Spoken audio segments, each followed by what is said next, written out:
There's a house just outside the old mill road, a squat two-story place that looks ordinary enough at first glance. The shutters hang crooked, the paint flakes off in strips, and the yard is overgrown. But there's something about the silence around it that makes people uneasy. No birds sing in the trees above it, no dogs bark when they're walked past. Even the wind seems to die at its walls. I first went there with a group of friends. We'd heard the rumors that anyone who stayed inside long enough would never hear sound the same way again. It seemed like just another urban legend, but the moment I crossed the threshold, I understood. The world outside was full of summer noise, cicadas, distant cars, the shuffle of feet through grass. But once inside, it all stopped. Not quiet, not muffled, gone. It was like the air had been sucked clean of life. We whispered to each other nervously, but our voices didn't sound right. They were flat, hollow, as if the house was eating them the moment they left our lips. I clapped once, desperate to test it, and the sound vanished before it could echo. My friends laughed nervously, but it wasn't real laughter. It was sharp, strained, like they were trying to convince themselves it was fine. We wandered room to room, and the deeper we went, the more oppressive the silence became.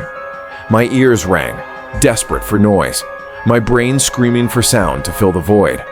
Then I realized something terrifying. The house wasn't just swallowing sound. It was swallowing time. My watch ticked, but the second hand no longer moved. My phone screen froze, stuck at the same minute. My friend's voice stretched, slowed, until his words broke apart into nonsense. And then slowly, I began to hear something beneath the silence. Not noise, not exactly, but the absence of it, shaped like whispers. They weren't spoken aloud. They were inside me, crawling into my skull. One of my friends bolted for the door. He didn't make it. His mouth opened in a scream, but no sound came out. Just an empty gape, his face stretched in terror as something unseen dragged him into the shadows of the hall. We ran after him, but the house twisted, bending the corridors into shapes that couldn't exist. Rooms we'd already passed reappeared. Doors opened into blank walls. Staircases led to ceilings.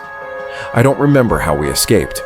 One moment I was drowning in that suffocating silence. The next, I was outside on the grass, gasping, every sound of the world rushing back in like a flood. But not all of us made it. The house is still there, waiting. Sometimes late at night, I dream of it.